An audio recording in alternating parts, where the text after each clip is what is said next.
Good morning, folks. Welcome to Late Night Gaming's coverage of the Adepticon Star Wars Unlimited Premier Tournament held at the same Baird Center where we had a regional just last month. You can find coverage of this tournament on Late Night Gaming's channel, as well as Take the Initiative and Blue Milk Gaming. I'm Grumpy Elephant from McClunky Gaming, joined here for our round one from Victor of the Nordic Takedown. We're going to be commentating round one of this exciting tournament. Victor, how's it going? It's going great, mate. I'm so excited for this. Adepticon is such a huge tournament, huge convention, I guess. And having some really good sweet tournaments over there is just so good, so cool. Yeah, great sign for the game. We're going to get going here with our round one feature match. It's going to be a Colonel Yularen Aggression Splash paired off against a Major Vonreg Cunning. Both fast decks, both decks trying to close the game quickly. So we'll have to see who can come out of the gates a little bit stronger. So we have the new two tubes coming down for Yularen. It's a red-green unit, so it's perfect for him. It's really quick. It can actually trade for up to 4 since it pings a unit when on attack, but only on ground units. And the skip P that we have for the Vonreg player, obviously not as fast right out of the gates, but it's got 4 health, so it might stick around for a while. Is that experience token on the two tubes, and it's the Darth Vader pilot on the Sheathipede. And while it keeps the damage race even going into the 4 resource turn, my one concern, Victor, is that Major Vonreg's not going to have a ship to flip onto. This Vonreg deck really wants to get that +3/+3 pilot upgrade on the 4 resource turn to really jam through as much damage as quickly as possible. But because he's put his 3 resource turn on his 2 resource play, that means if he wants to get that Vonreg damage into the base this 4 resource turn, Vonreg's going to have to join the fight on the ground, and all of a sudden, that's going to give the Yularen player the ability to interact with what the Vonreg player is doing if he so chooses. And here we see the Yularen ability come into play, that he can actually attack the experienced guy gets killed. On the other hand, the experienced guy getting killed will allow him to flip Vonreg onto ground. No? How does that work? That's a one. I believe he's attempting to put I believe that was a pilot, is it not, on the Sheathipede already? I think so. No, right, yeah. They're both on the same plane there, and they really shouldn't be. So he's killing with the Vader ping, I suppose. He's killing the ground unit here, and we're getting another we're getting an experience from the when defeated ability onto IG-88. That's the new IG-88 with it's a 6/3, I believe, shielded. The interrogation droid tapping the CTP down for a round now, which is, I guess, hurting him having gone so tall with that unit. We see a Beguile bouncing the IG-88 to hand, but we do, and so we get to see the hand, of course, as well from the Beguile ability, and that is not a huge hand, but even so, that aggressive negotiation next round will be able to do a lot of damage because he can just he's on 5 already, so he doesn't necessarily need to resource, but he's using it right now for a 3 extra buff, I think that is, attacking with the already buffed 2 tubes and getting his opponent to 19 damage here. It looks like the Yularen player is well ahead. I think the Yularen player is Atomic Floof, how that's supposed to be pronounced, which is also we got Jeff, I think, on the on Vonreg. Player had that interrogation droid able to tap down that massive threat. That's going to let the Yularen player creep ahead in the damage race, right? Stopping the hit from your opponent's biggest unit, able to deploy the Yularen leader now on this 5 resource turn to bring this Vonreg to 23. That's going to be threatening lethal as soon as first action on the 6 resource phase. So it's going to be putting the Vonreg in check much faster than the Vonreg has been able to put the Yularen in check, saving that damage from the interrogation droid. So despite that hiccup there potentially on getting multiple pilots on one ship, the Yularen player able to respond very nicely, understanding what cards in their deck that splashed interrogation droid can stop this aggressive onslaught, and nonetheless likely it looks like they're in a good position to take away this game 1. Right, right, exactly. And I also think just having access to the flip here, he's going to get to do another. But we do have a bit of a break in the gameplay here, which suggests to me that there might be a judge or something on hand here. Yeah, trying to resolve potentially this double pilot issue. Mm, Unfortunately, that double pilot happened on four resources. That's situations like this. They ask, can we rewind the game state to essentially yeah. recreate what the game would have looked like without the illegal action? At this point, it's very, very difficult to do that. So many things have happened. So it's going to be a tricky one for the judges and players to navigate, right? Everyone wants games to have integrity. Everyone wants games Mm. to be played out according to the rule book that exists. Of course, no suggestion of ill will or malice here, right? No, Lots of complicated rules, very easy for players, particularly if they're players newer to the game, to not be aware of certain interactions. And so it could be very much an honest mistake, but nonetheless, it's an honest mistake that unfortunately throws everything that's happened in the game after it a little bit into right out question. the window, yeah. And it's kind of weird because if you try and rewind now, we're gonna end up in a very weird situation for Atomic Floof because of how she's already revealed some of the cards she's got.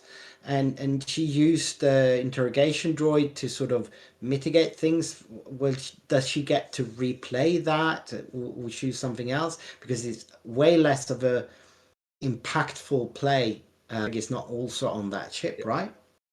It looks like here's the proposed solution. The proposed solution is Mm, to take that Von Reich pilot off of the unit, put it in the ground arena. It would have been able to deploy in the ground arena on that four resource turn. And because it had attacked in as a +3/+3 pilot, they've actually reduced the damage on Yulari's base by one because attacking as a ground leader would have only done two damage. Now, it unfortunately may actually benefit the Von Reg player here mm, because now the ground Von Reg unit is able to crash into the interrogation droid and defeat that.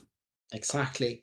Then that's kind of what I was thinking about when I said it kind of benefits any rewind situation here sort of benefits the Von Reg player because of just how well Atomic Floof were able to respond to that huge tall unit in the sky. Yeah, even the current board state, though, it looks like this Yularen might be able to take away the game because they are still going Mm, to get that Von Reg to 23, as we talked about. And there's still a right. total of 8 power now. Yularen able to do that action compression attack in with both the Yularen and the two tubes in one action. And the Von Yeah. Reg leader right now, not enough to take out the two tubes because of that Right. +1/+1 experience. So the Von Reg player is going to need something in their hand, some kind of pump potentially to crash that Von Reg into one of those units to defeat them. Otherwise, game one's going to be It's over very gone. quickly. Yeah, exactly.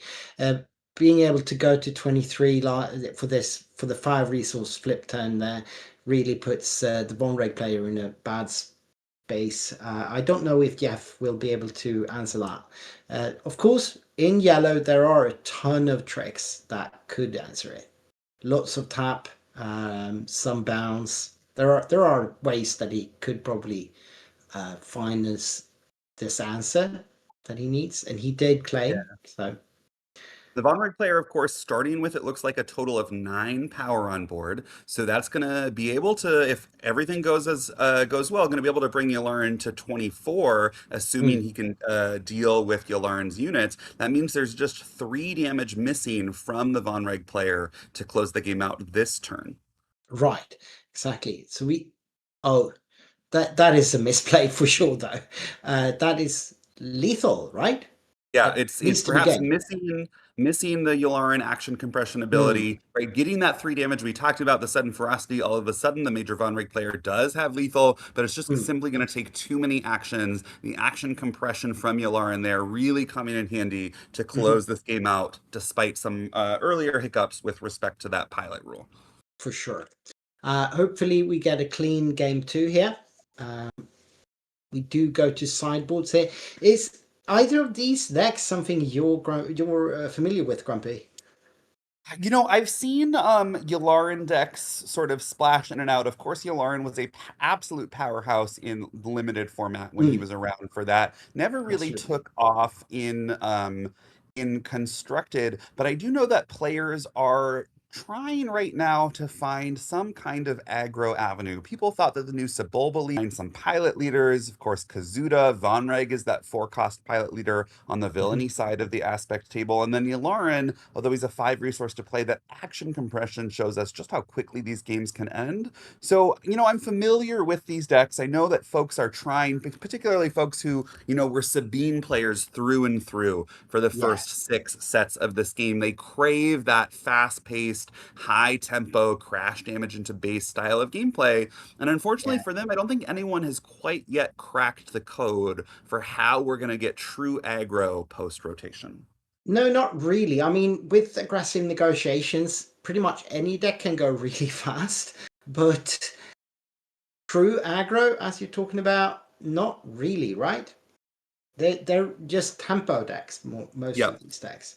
Well, and with aggressive negotiations, these decks are often playing cards that provide card draw to Right. inflate hand size. And when you're playing cards that provide card draw, inherently they're going to be a little bit understated with respect to sort of more true aggressive cards. So you are giving up a little bit of aggressive power early to then end the game with these massive +7, +10, +12 swings. So it is, as you say, it's a little bit different than true aggro from what we're used to. And I know Right. that there's, a healthy subset of our population that does miss that feeling. Right. Having to actually interact with your opponent is somewhat daunting to some players. Now, given that we're not too familiar with either of these decks, we're not absolutely going to be able to guess that much about the sideboarding that went on here. But we do see opening place here with an interrogation droid from the Vonre play that surely isn't what he hoped to open with. And into 2 tubes, they can of course trade, but 2 tubes will still ping the base for 1 if they do trade. Yeah, that interrogation droid, probably not what the major Von Rig player wants to see. It's going to die into almost anything. Luckily here for the Von Rig player, it can trade into this 2 tubes. So we're just going to sort of have a clean board now going into the 3 resource turn. And then we see from Atomic Floof that they get the experience 3 cost here that isn't able to put an experience on itself because it can't, and there's no other unit to put it on. So that's almost as much of a miss as that interrogation droid originally. We do have Von Reg's TIE Fighter there, which is going to be quite good into if you can deploy onto it. And I think that's not Von Rig's tie. That's the new 3/3 unit from the Lawless Time Oh set that yeah, yeah, synergizes yeah. so well with Sebulba. Unfortunately for Von Rig, Right. no way to discard cards from the deck, so that's not going to come in with a shield, but nonetheless will provide a ship for this Von Rig to pilot on the 4 resource turn. Right, right. And if it does hit something, it gets to tap something down, right? So still very good tempo. Yep, but it can only deal that 1 damage to space units, and as we saw from game 1, this Cornelia Yularen likely going to avoid the space lane entirely. Right, right. Okay. Me not being too familiar with some of the new cards here, apparently. uh, well, we do have a Beguile from Jeff there. This is the Yularen deploy turn, so we're going Mm. to be adding 4 more power. The Yularen side of the board, all of a sudden that's 10 power that's going to become crashing into the Von Reg base, and the Von Reg facing that down with an empty board. Not ideal. Still 5 open resources and what looked like a fairly hefty sized hand. 3 coming down for that's the snub fighter tapping down the 6/4 now. So only 4 damage coming in, saving himself quite a bit of damage there. And a shielded, the 2/2 shielded in space. Yeah. Rebuilding that board. Still very much a live game, I would say. Very much advantage in the Yularen side of things, just with that 10 power compared to the Mm. 4 on the Von Reg. But if you stack enough, exhaust and disruption effects together, maybe another Beguile onto that 4/2 unit, you can potentially claw your way back into the game because the Yularen has chosen to start this game with a 3 health disadvantage. Yularen playing that splash base, one that a lot of folks tried in pretty much every deck they're building. It's this new direction to take deck building. Can we include off aspect cards that really push our decks to the next level? The Yularen player said yes, cards like that interrogation droid, but that means that they're coming in with just 27 HP. So Von Reg with a little bit less of distance to go to close this game. Right. So we have the death something ship that gets to tap down Yularen, and then an interrogation droid to tap down the droid. The droid in the meantime got a sudden ferocity on it, as did Yularen in the end. So we got two really big units on the ground. And a bunch of smaller, I guess, on Yeah. in space. But with the tap effects from yellow, having these tall units might not benefit the alarm player. But we got to attack with both of these now probably because of how the alarm ability will be able Yeah. to And fire that's straight in. Victor, that's going to be 16 damage to the Von Yeah, Reg base. That's going to bring the Von yeah. Reg base to 25. That's going to make any attack next round absolutely lethal, which means Von Reg is going to need something, but it might. Is this lethal right here? We have the aggressive negotiations we've talked about. Right. Depends on the cards in hand, but only three cards in hand, I think. So not lethal, very close to lethal. 28 if I'm not miscounting. Only 9 damage on the board, or Right. completely clear the Yularen board. Also hard to do given how beefy that Yularen leader is. An aggressive. Use on the big three cost unit there. Uh, but the interrogation droid will still be able to finish the game. So unless there's something in hand that can deal with the interrogation droid as well, this game is over. Yeah, and it looks like we are going to go to the next resource phase. So just like game one, Yularen is going to be able to finish things off with the first action of another action phase, and that is going to be our first match likely in the books. Right. We do have a backup table, so we might be able to bring you another game here, but it looks indeed like every game. That is a really fast deck. Yeah, the ability to do combine sort of high statted units, right? Sort of 3-2, buffed by that 4-2 droid to give experience, buffed by things like Craven Power and Sudden Ferocity. You combine that natural aggressive power with the action compression of Yularen. Yularen's action compression allowing you to attack with 2 units at once, so long as their respective costs are different, means that once you get your opponent in that check range, sort of close to lethal, you're able Mm, to close the games out surprisingly quickly. right. Very well played by this Yularen player. Yeah, for sure. Uh, I'm not sure. Atomic Floof was sporting some late night gaming tokens and stuff. Might be part of the late night gaming crew, or at least somewhat affiliated to those guys. Yeah. So we get confirmation from our producer that indeed she is with the late night gaming crew. Right. So we are going to go to the backup match. We don't know much about what that is. So it looks like we have a.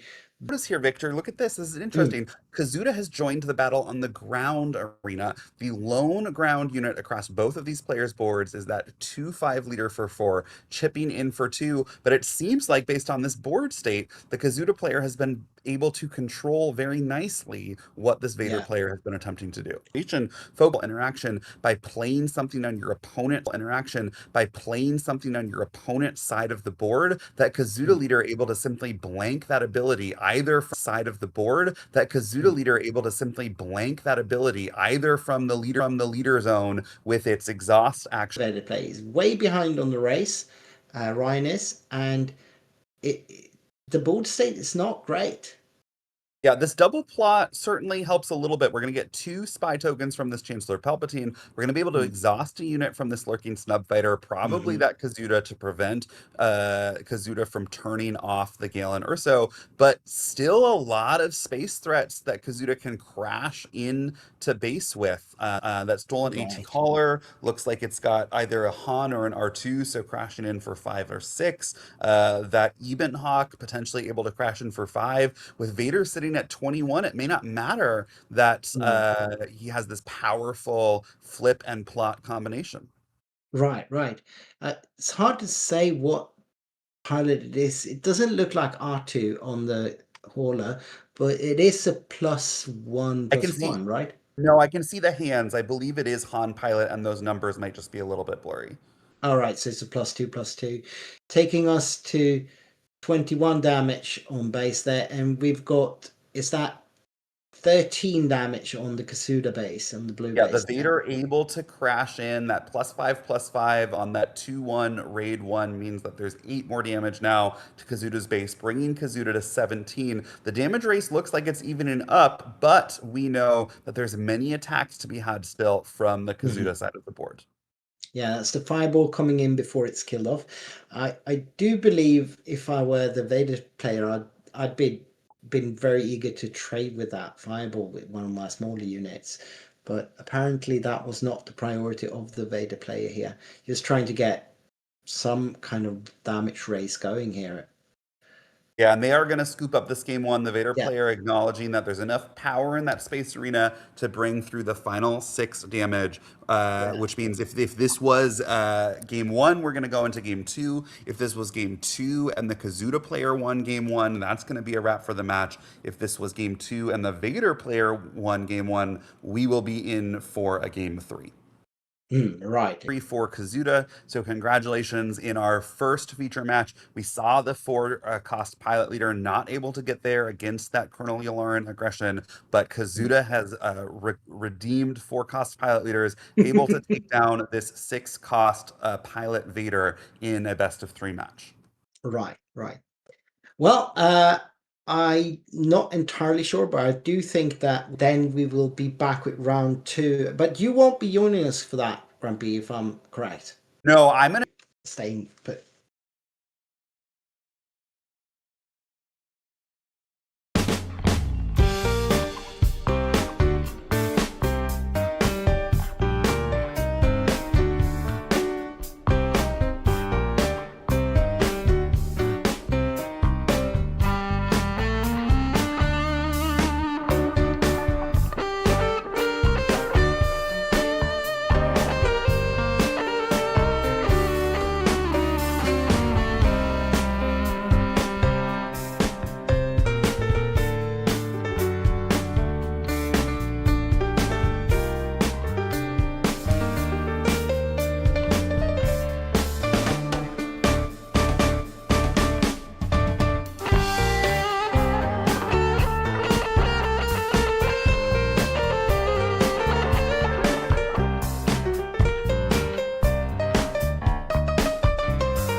for round 2 from Adepticon. My name is Victor from the Nordic Takedown, and with me, joining me for round 2 is Sharky from Colorado Cantina crew. Welcome on. Hey, thanks for having me. This is going to be a fun one. Isn't it? These are slightly more meta decks than we had in round 1. We have Lando Blue, which is shaping up to be the grindy, sort of heroic grindy deck style. And then we've got Luke Yellow, which is certainly at least tempo, maybe even combo. Depends on what they got in the deck there. Yeah, I'm pretty excited to see that one. I'm pretty sure I can guess what's in the Lando deck based on, we've seen a bunch of those the last couple of weeks, but it's cool that there's like 4 different branching paths you can take that deck. And typically we see Luke with Data Vault. So yellow will be an interesting one to see what all they're including here with the yellow side. It's not a splash base though, so no shenanigans outside of the colors here, but there's plenty of interesting tempo things with yellow. Yeah, generally speaking, they don't. So we are getting some information from our producer here that Laura playing. I think she's playing the Lando deck. No, that's Laura on the Luke deck. Laura on the Luke deck is the TO from Misty Mountains, which I've had the privilege to cast a couple of times from the store Misty Mountain, and we are apparently casting again on Late Night Gaming. I might be on it, I don't know. How about you, Sharky? That's a time frame that I'm a resounding maybe for, so we'll find out closer to that event. We will know. At least it will be on this channel and probably on all the channels that are streaming this one now, including Blue Milk as well. Now, like we were talking about, the Luke Yellow deck, it generally speaking doesn't need a splash base, maybe to play the pilot Shui, but other than that they are usually on the yellow 30. With Lando though, you do see both splash bases and the regular 30 health, and even sometimes you see people do Colossus in Lando, which I'm kind of sort of not looking, it doesn't look good to me to do that, but I don't know, I'm not, it's not how I would do it, but I saw the merit of it. It's just a matter of like 5 extra health to get to the Liberties, to the Bo-Katans, the whatever you have on your top end, right? But the lack of a card is something that at least drives me a little crazy. So it's so expensive. Even in the old pulp from Sparkle Rebellion, where you did have the amazing card draw, it was still very punishing to start off with just 5 cards. Yeah. Sometimes it works great, and then a lot of times it's like, oh, I didn't draw what I needed to. Oh no. Right. Seems like they've resourced and are ready to go here. Just waiting for time maybe to start. Could be. Oh, there we go. Here we go. And we have a Naboo fighter. I think that is the Naboo fighter, the 3-2 in space. That's a good start, I think. Solid opening if he's expecting to race with the ground based deck mainly. If you're trying to contend for space, then it's not as good. But this deck, it looks like he might not even have a real turn 1 play. Oh, that's a cool play. Okay. Yeah. Just getting to shuffle that back in. Yeah, and get an X-Wing out of that, right? X-Wing token, yes. So that's going to be good for Lando. Yeah. Which I can understand where Luke was coming from with that, trying to be like, all right, let's race as fast as we can to secure, because he really needs to have his space intact for the flip turn. This deck is all about the flip turn. I agree. It'd be interesting to see how Luke handles this. And so we do have the death blah blah blah that gets the death space down. skirmisher. I got you. I used to run that card in a different deck. right.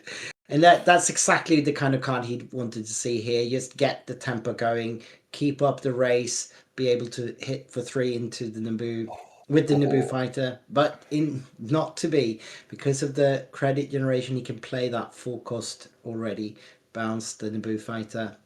Yeah, Cannon's a great play here to help keep tempo from getting out of hand on the Lando side. Plus, the restore 1 is pretty massive, so it's going to end up being a tough one for Luke to race. He's going to have to start interacting, I think, with both ground and space here just to keep a handle on the game. Right, yeah. I do think if this is indeed the combo-y version of the deck, he's still in it. He's got to resource that sudden ferocity to get that up, and we still haven't seen any of the big one, the big yellow 4/5, 4/6 that gets boost when Oh you yeah, the Black do it, right? Squadron. Yeah, the Black Swing, I Squadron, think, right? right? That's the one, yes. Which is kind of the combo here, if Yeah, that's what it's trying to do. pushes a lot of damage. It looks Right, like Luke right. is going to use that ability to keep the X-wing in check, hopefully knocking it out next turn. I believe is Yeah, what they're planning.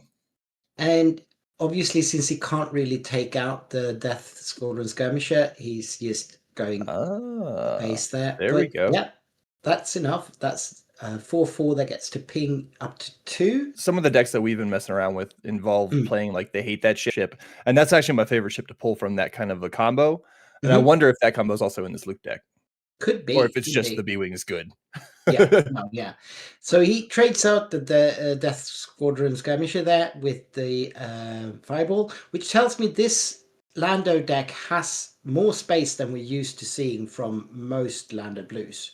Ooh. And Oh, Lando's and the got the 2 Restore. restore combo down there. That's going to be Yeah, really hard to push the damage through without some kind of bounce or yeah, way to eliminate one of the 2 of those. yeah. And I mean, you don't really want to bounce Kanan, Yeah. and bouncing bouncing Yaddle is not very impactful. If Yep. you're paying 3 for a Beguile to bounce a 2-cost unit, you're not doing that great. Yeah, it's not the best. So my only other thought as to what they could do. So yellow has most of the bounce interaction. If there's enough red in the deck, you could run Charged with Treason, I believe, and do 5 damage to one of the 2 of them. But the Sure. benefit of the green version tends to be air superiority, which helps control Right. the ground lane with that Right. too. But I don't know what you do else in red yellow. So what you could do is you could do some of these decks run a Sabine unit on the ground to Okay, yeah, ambush for 3, just to kill Yaddle mainly, that makes sense. because then you can kill it with the Luke ping. Yeah, it's not the most efficient, but it does get the job done. It does, and sometimes we are seeing some damage go to base here, but in a way, Lando is actually ahead on the race somehow. Oh yeah, Lando's both ahead on the race. Effectively has restore 3 between the 2 units if you sequence it correctly. So Luke has only been able to push 1 damage from the units they have, and I'm Right. wondering how much of this is just set up for as big of a flip turn as Luke can get. Yeah, and he's trying to go wide here for some reason instead of playing a big ship, and that's a little bit dangerous because of the tree remembers. You can't really flip Luke into anything that costs less than 4 against a blue deck. Yeah, I mean the good news is the B-wing is a good target there still. Yeah, yeah. It is. However, Yeah, if it's tapped it can still down or be killed, negative. yeah. So it's and I don't know about playing a blue leader in space without actually ambushing and as a 3/3 doesn't feel too great, does it? No. And we do get another X-wing token here. There's a lot of patrols being commenced here. Yeah, indeed. That's a lot of getting the same one on that one. Right, right. Unfortunately for the Lando player, Luke is going to be able to flip onto the 4-cost before he can do anything. Yes, did we ever see a Cinta go down in the resource row? I have not been able to see one yet. That doesn't mean there isn't one. It just means I haven't been able to see it. So And he has not resourced that Southern Ferocity. It's still in his hand, which makes me think that he has a Syntha in the row. And I can he see wants that. to wants to keep save the it. Sudden in his hand instead. Yeah. The B-wing is still like it's a great ship. It's a 4/4 4-cost. Does Yeah, a lot of tempo here and survives the tree remembers. So I'm expecting that to be the target flip for Luke when Luke does flip. But yeah. see what we And got here. he'll be able to wipe out one of the 2 X-Wing tokens immediately, but then the other one can trade with the Naboo fighter. And True. he's still got those 3 restore on the ground, so maybe you want to wipe out Yaddle instead. Yeah, I think that's what's being debated right now. Is do you flip and wipe out Yaddle? Do you run red 5 and put extra damage on Yaddle, then ping, take her out? Like There's a Yeah. couple of different sequencing options here, I think, but I'm not sure any Flipping of them onto are red 5 particularly is good. yeah, flipping onto red 5 here is so dangerous. Oh yeah, no, I wouldn't flip onto it. I would just straight attack with red 5, put the Oh, damage up, yeah, and okay. king. Yeah, all right. If I had It is a line of play, and sometimes it's the one sometimes you your got. hand kind of dictates what you can and can't do. So it may just Right. be this is the best option of the available. Right. And props for just coming up and blowing things up. Yeah. That's never too bad. And I mean, between the on attacks here, he can do 5 damage. So he can just take Kanan out at least, Yep. which is taking 2 restore off the board, basically. That's a pretty big deal there. You just have to kind of hope Lando's not holding on to Liberty, and you're probably at least okay. Yeah, So. yeah. Also, of course, True remembers he is going to blow out here. But he did That's get true. 1 swing in for, what is that? That's 8 damage to base at least, or 7? Yeah. Something 3 like that. and yeah, 7. Excuse me. 7. And he's still got 4 coming from the B wing, and I'm assuming the Naboo fighter won't live to crash into Yeah. to base it. Probably a good assumption, though. You never know. Yaddle could be considering use Yaddle now, but I'm not really sure what other interaction there would be from the Luke side. So Yaddle's probably safe for a little bit. I think my move would be to crash into the Naboo fighter. If you've got Liberty in hand, you could argue that you want to flip as soon as possible, right? I would think so because of the Sentinel, yeah. But doesn't look like it. And he did prioritize Yaddle. We are not able to predict these players very well. We are not, which I guess they're going to try to take out the B-Wing with the 2 X-Wings, which is fair. It's a strong unit. Yeah. Bo-Katan. Oh, that's really good. Oh, that makes sense now. Yeah. That's why you want to do it that way. That makes sense. Yeah. Gets 2 experience tokens onto Lando, you can assume? No? Oh, yeah, he's putting in gonna go fight in space. All right. Interesting. He's just going to push damage now. Yeah. But he's not. Okay. What? Okay. Going to take out. That makes sense too, because now Luke dies, actually. Isn't Lando only 4 power? Yeah, but Bo-Katan giving the -3 across the board. Oh, right. Yeah. I forgot about that. So I'm yes, a little getting surprised another the X-Wing didn't attack Luke. No, does Bo-Katan give -3 to leaders? Oh, it might be on later, and I'm totally forgetting things. So I still probably would have attacked the base. It does. It does. The X-Wing just didn't attack, and that's interesting to me. He No. Yeah, I think I don't know if it was a play mistake or if it's some kind of 4D chess that I'm missing, which could be either one. I mean, he should have claimed, right? And they just forgot to move the token, right? I believe the Luke player claimed, and then Bo-Katan came down, and Lando did Lando things, and then I'm assuming forgot to attack with the X-Wing that he put a bunch of experience tokens on to take out Luke, but I don't know that for sure yet. Because 5 would be enough, right? No, 5 doesn't actually kill it. Maybe that's why he didn't want to sacrifice, because Luke would have had 6. Yes, 4 plus 5 is 9, and that's 6. Yes, he should have had 6 left, and that is 1. So it turns out I'm just bad at math when it comes to this, and it's not some 4D chess thing. But still, he could have gone to, if it was already claimed, he could have hit face, right? I would have expected that, yeah. Why not? Yep. Okay. So the X-Wing is going to get taken out from that. It's just a matter of the way they laid the cards out confused me for a second. And that makes sense from the Luke side. I still don't understand not attacking base with the Lando, but I guess Bo-Katan doesn't care because she's a massive unit. Yes. But Luke gets to attack and deal 5 damage to something, which would take Lando out at this point. That's true. And we've seen at least one Sudden Ferocity still in hand in the Luke players thing. So you could play Sudden Ferocity and then attack base twice and win the game. So either Lando has some kind of answer in hand, or he kind of has to claim here. And he does. Oh, interesting. Claim. Yeah. So Luke's got a little bit of time just to, honestly, I think I would personally play the Sudden Ferocity out and just say, can you stop me? But Yeah, I'd rather play a unit here. That's also Like- fair. Give it a little bit more insurance. Yeah, any unit is good, and if you put sudden on it, it gets better. Yeah. He did go to 7 resources, so he could play that. It looks like a I think I see Falcon in black hand one there. and Falcon. Yeah. Yeah, Falcon is coming down. No, Well, maybe maybe. the Clown Car Who knows? Falcon might show up. There I might wonder be. what's in Lando's hand. Yeah, Because yeah.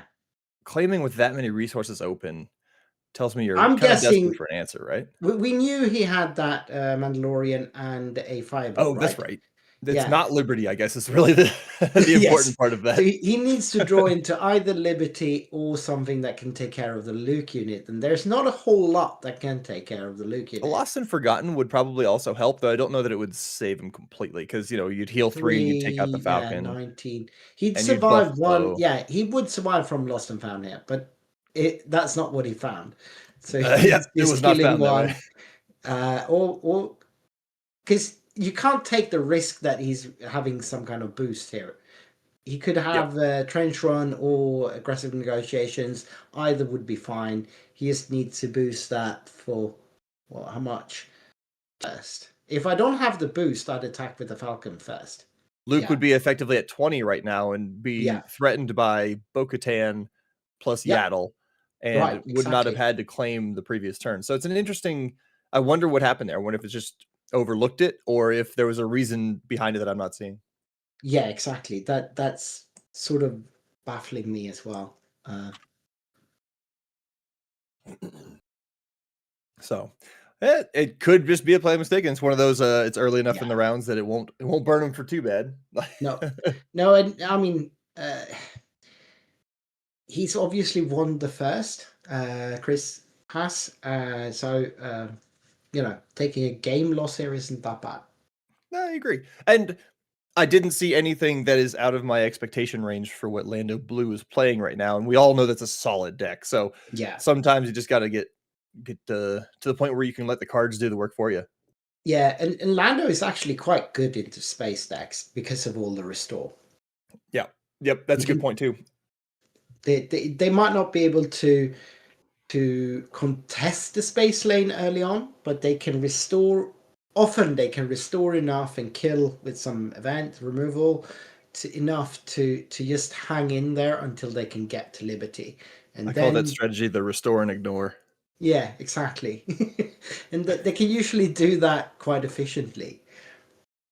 Yeah, blue is very good for that kind of thing. So one of the other decks I've been running just for fun lately is Boba Blue, and you can do something very similar where you play a restore 1 unit on top of a restore 2 unit later on, and it's a similar strategy to fight against a lot of these pilot decks that are floating around. And I think Luke might be the best anti-pilot deck, so this is probably the one you're going to see the most of. Luke Yellow especially, it is so good into other space decks. You have the possibility to do something like 23 damage on flip turn in one go. That is just stupid. Like, that's combo potential. Yeah. Like, if they get to do 23 damage on flip turn, there's not a lot you can do about that then. Yeah, just imagine being in a 27 or 25 health base with that. It's like, oh, yeah. no. Yeah. Right. All right, so I don't even have any idea what to start predicting for sideboards to come in. I guess from the Lando side, if Lost and Forgotten isn't in the main deck, it probably has come in. And Retaliation could be. Retaliation's a good call really there too. One. It's a really good one.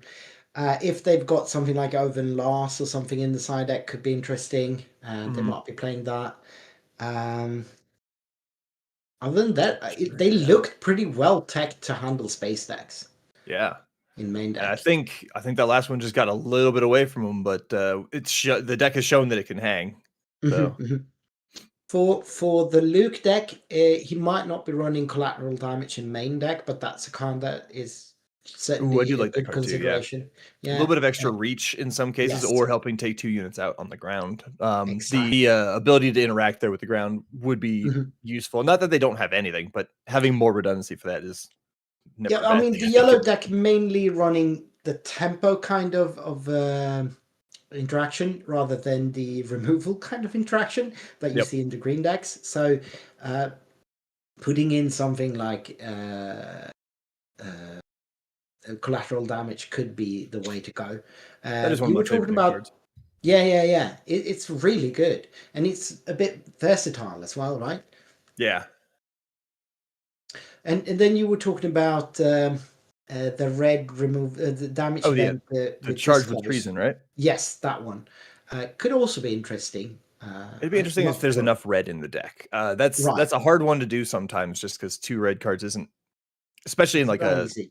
2-color deck. I've been running it a lot in Revan, which is a 1-color deck, but it's a lot harder to do in a 2-color deck sometimes. Right. Interesting kind of heal with that one. Where Yeah. you get to bounce your own units for heal. You've got the option, yeah, which you're gonna want Yeah. healing in this race. Yeah, certainly.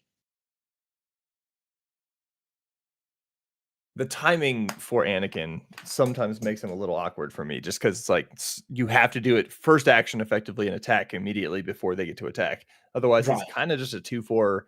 2/4 is good for a 2-drop, but he's not a whole Mhm. lot of special there. No, yeah. I agree. Nerdly. Right. Kanan's basically looking for 2-drops to bounce. Mm-hmm. Which, I mean, that's still effective if you can pop a unit while developing the board on your own. Oof. Oh, and this is opening him up for that kind of blowout thing. But he has not been able to generate a credit yet, which means Kanan can't come down this turn. He's playing something for 2. That's You got Yaddle. Yaddle. Putting the restore on. And obviously Anakin is Force, but not Jedi. So he can't. He gets to basically, by attacking first like that, will prevent the Anakin heal as well. So, Right. only 1 restore coming down, looks like, for this turn. Mm-hmm. And he's guaranteeing to get to do the Luke ping, and True. there's a fair amount of good stuff that will come after this. Yeah, the Han Solo pilot's fantastic for that kind of a play. Just takes the initiative away from the other tempo. player, as well as pushing extra damage. And he's not auto slamming that sudden down, and I could only see 1 card that could even be a sudden down there. So he's definitely not already having 2 suddens in the row. Right. And I don't understand why he wouldn't want to have 2 suddens in the row. My only guess is that waiting to see if Cinta shows up, and maybe if not, you resource the sudden later. But that's the only thing that comes to mind for me. Yeah, but Yeah. sudden ferocities on Luke, it's so good. And if you can do that with the Black Squadron and get to attack immediately, you don't even need Cinta. That's a fair point. Yeah. But Luke is kind of playing the stall game, it looks like, almost a little bit, right? Just let them draw out any plays that they may make before committing to it. Because I think the other answer, like, I see 2 ambush ships. I think it's Blue Ace, and I think I see Fireball. Yeah, and he's playing the Fireball. No, sorry, that's the Blue Ace. Yes, he's playing the Blue Ace. I like Blue Ace in this deck. It's still a 4-cost unit. If you attack with it first, you don't care. Ooh, that was one a Liberty gets milled there. Yeah, no. not what you want to mill. You want to draw that. That's the drawback to it. Ooh, Jam Communications coming down. And that's going to take. Oh, all 3 of those cards are good, but I think he's going to take the sudden, right? I think I would take the Commence the Festivities. You would. And the reason for that is if he does have a Liberty in hand and the one didn't matter, right. The Sentinel will get in the way, whereas Commence the Festivities says, I don't care about your Sentinel. Yeah, so that's true. Fair. That is it's a very good card, and we're starting to see a lot of it played now that the Sentinel spam is starting to, or I guess for a while there, Sentinel spam was a thing, but it's starting to slow down a little bit, partially because of that card. Yep. And he's still not resourcing that sudden immediately. He's even considering resourcing the Beguile instead. And that's what he's doing. I think it's going to end up just being a race. Like, hello, can you keep up? Yeah. Blue Ace first. Oh, there's a good reason. Okay, that makes sense for Commence the Festivities as well. Yeah, Taunted is really good here. This means that Lando deck is playing both Taunt. 4, 7, some number. I don't remember anymore. Some number, something big. The 5/7 Sentinel that creates a token. Yeah, and he's also playing Liberty. We already seen that. And we get a sudden ferocity on the blue ace. Will that be enough to do 740? Should do 7 damage. Yes, So but it will die in the process. it wouldn't will. it? It's a little bit Yeah. unfortunate for the Luke player, but that's probably something like that is why sudden ferocity in hand is being saved just in case. Right, I guess. Yeah. And Luke will save the Naboo fighter from being killed by the token still. Yep, that's true. The other interesting thing about having to play the sudden ferocity right now is that currently I can't see quite what's in hand, but Luke doesn't actually have a target to flip onto. Right. So that is that's a an problem. interesting problem to have to deal with here shortly. Yeah. So even if he does have a synth, which I don't think he does in the row, I didn't see a synth there, and I don't see one in his hand either. Yeah, I don't either. He's in a predicament here. Was that a red 5 or a blue leader? I believe it would be red 5. Yeah, I'm not too good on the prestige arts. Oh yeah, that's fair. I think it was a red 5. Yeah, that makes sense to resource it. I kind of agree with resourcing that. As long as there's another option to flip onto. Luke may just be going to go to the ground in this one. We'll see. Kind of have to, maybe. Ooh, the tree remembers and one goes down. Oh no. Yeah. And this is why it is risky to build on small units against blue decks. Yep, that is something to keep in mind. That being said, I mean, that N1 plus Han has pushed 15 damage, and while 2 of it was restored, that's a lot of damage to be putting on base from a 2-drop unit. So, yeah. You know, there are definitely worse things to have happen. Yep, certainly. But board state-wise, even though this is flip turn for Luke, he is not looking too strong here. The good news, though, is that Lando has also got A, no credits, and B, is unable to play an 8 or 9 drop that they typically want to play on flip. They have to play it next turn at the earliest. So, yeah, it's not great on the board state, but it could totally be worse. Yes. So there is Black Squadron, which means that Yaddle leaves the board. And Lando can't do anything too quick here because he needs to create a credit before he can do anything else, which will leave him with only 1 open resource. Does Anakin bounce the unit that attacked or himself? Yeah, unit that attacks. Okay, so Yaddle got bounced then, and that's why the extra restore came in. That makes sense. Right. All right, so Lando's got the credit, doing all the things. Lando's going to go ahead and flip, add 4 more damage and some more credits to his pile here. This is a pretty good spot to be in for Lando, but we all know that a Luke flip can absolutely flip the board here really quickly. Yeah, and we do see Laura is delaying his flip. Sorry, flip, just to be able to do the big thing with Luke, but with no sudden in the row and no synth in the row. Game ending some kind of here. Event. I can't tell which event that is. A lot of text on it. Yeah, interesting. There's no resource from Luke this time, so we're staying at 6. No. That's commence the festivities. Oh, I see it now. Yeah, so and that's why he's not resourcing. Well, flipping Luke, she's not resourcing. Yeah. Well, flipping Luke into the Black Squadron, attacking this turn effectively presents lethal next turn. Right. So Indeed. that's pretty scary. Yeah, always. But we're not seeing this deck do any of that combo-y stuff that we were talking about. Not yet, but kind of hoping we do. A flip into attack now would be 9 damage, so put them at 18. And as far as I can tell, it's 1 short. Oh no. Yeah. It's 1 short with the commence the festivities buff there on the next turn, just if it happens. So yeah. He does not get to attack immediately. This is why Laura is not too keen on putting the suddens there, because she doesn't know how this interaction works. So the Black Squadron does not trigger from flipping your leader onto it because the leader isn't played, and it's when the leader is deployed. Yeah, it's deployed. So this is actually they're not doing it right here, and she wouldn't be getting that +1 either from the Black Squadron. So this is a play mistake.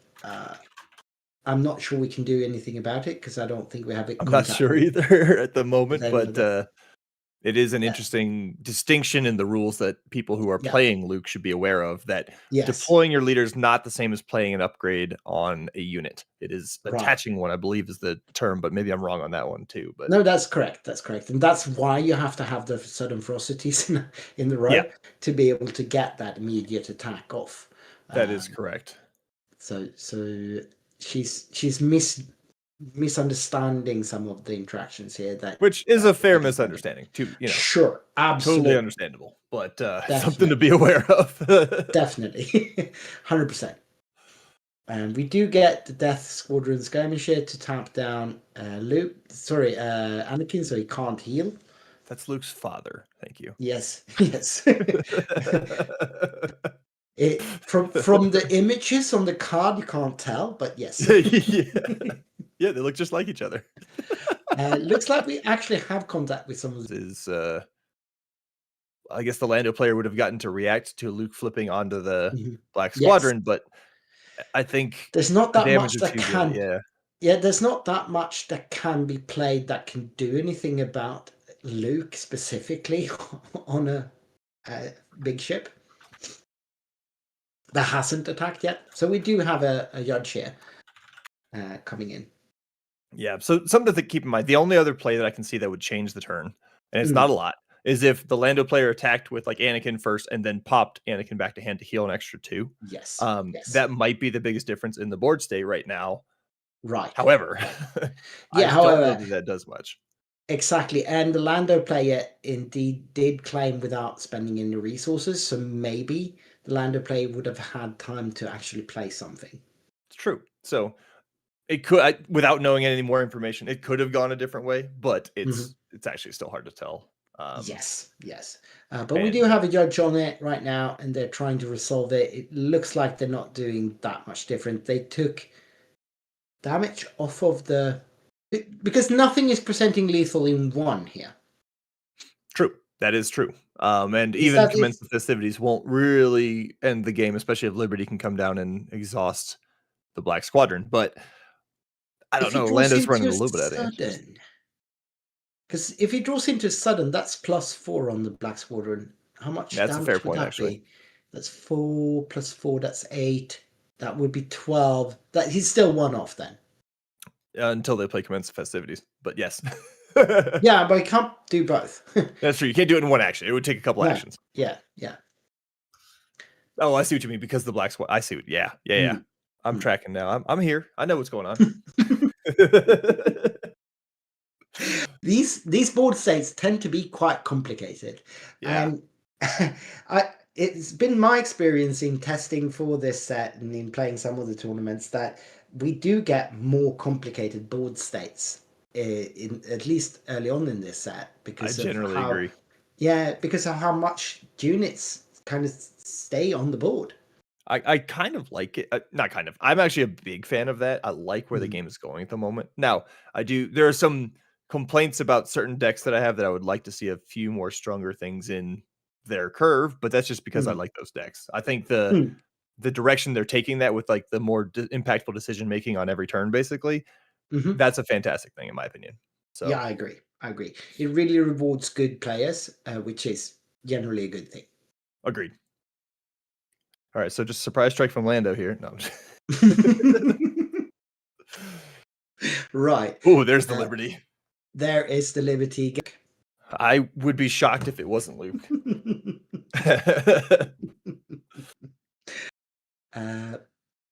Yep. He does indicate that he wants Luke very tired. Down. Yeah.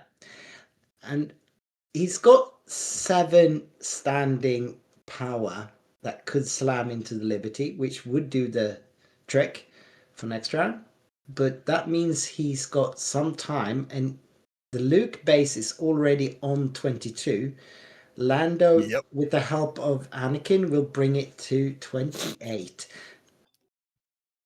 That might be an argument for Luke to just attack with one of the 2 ships, but that does leave him very vulnerable to a claim from Lando. Right. And he does. Oh yeah, that thing's got Saboteur. I forgot about that. Yeah. It does. The K-Wing does have Saboteur. So that's an interesting problem now for Lando. Do you just claim? Because Luke plus Commence the Festivities is actually lethal now. But I Luke's believe, doesn't right? have a Saboteur. Commence the Festivities would give it Saboteur. Oh yeah. And But a does the +2 Lando buff, know which is that? not quite enough. Lando doesn't know he's got a commence in hand. You're probably correct. Probably doesn't know, but it's one of those things that I'd start thinking about if I was Lando. Yeah, he's Um, seen a commence. He did discard it. Yep. But also, I math wrong. It looks like Luke would be one short even with Commence the Festivities. So Lando's safe to attack, technically. But might not be a bad thing to just claim and say, okay, Liberty wins it for me. Yeah, you could also just attack with Luke, bring it to within lethal of any of the two, I'm thinking. But no, yeah. Looks like, yep, Luke is going to claim the Now you initiative. might want to And bounce Lando's Luke. press it. Sorry, Anakin. You might just bounce Anakin here to be safe, but he's not. He's I playing think something. because Anakin isn't the first thing to attack, he can't bounce it. But Oh yeah, right.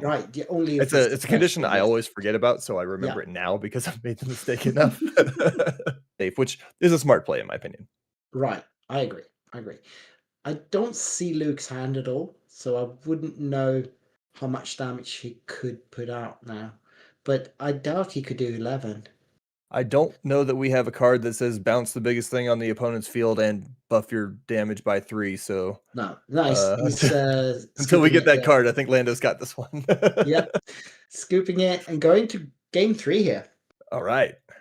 Yeah. Lando's showing that he can contend, and I really like this Luke deck too. Yeah. This is gonna be interesting. We got about, if I'm tracking correctly, some 15 odd minutes left in the round. So while Luke is a fast deck and Lando isn't exactly playing slow, it's interesting that it's taking all the way to game 3 and possibly towards the end of the round. Yeah. I mean, I've seen some Lando on Lando violence, and that takes a while. That probably does. You have to figure out which Lando are you milling? Yeah. Oh, always the other, I think. You have to figure out what they're trying to mill first, though. Yeah. Oh, yeah. Because if you guess wrong and they flip the wrong thing, it's like, oh no, now I'm behind in the credit generation game. Right. Which is also an argument funny. for not playing the tauntative that he's playing, because it's white. Oh, that's a good point. Yeah. Well, he might be called. I think if I'm remembering the times that Lando has pulled off of the top of the deck, I think all of them have been heroism. So I think this is a heroism based Lando deck. Oh, he's calling heroism, so that's fine then. Yeah, so I think, and Tantive probably actually, now that I think about it, reinforces that idea because it's a safe one to mill. Now, I do believe that there are there's some schools of thought here that it's okay to have, I don't know, maybe 4 cards in the deck that aren't your preferred. Kind of the same thinking you had with for a course in the exactly. decks. You don't want too many, but having more than one is probably okay. Yeah. But probably you don't want to run like 6 if you got like 3 tauntative and 3 liberty. But if indeed he's doing heroism instead, he's probably fine. Yeah, that's my guess. But he did run tree, and tree is not heroic, right? Yeah, that's true. It's probably a sideboard card for specifically Luke. So cheating aspect, I don't know even what you call it, out of Lando aspect, maybe that saboteur. Yeah. The light X-wing went down, and what else have we got?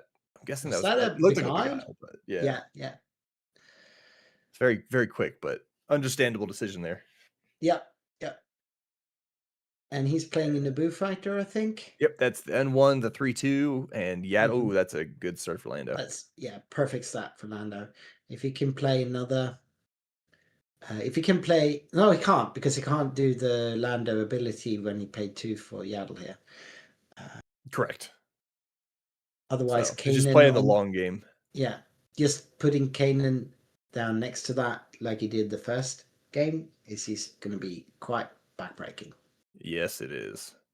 We got 3 to base, and then Yaddle will just even it up and put everybody at 2. The ping goes on to Yaddle, of course. And makes sense. now they have to kind of spend resources.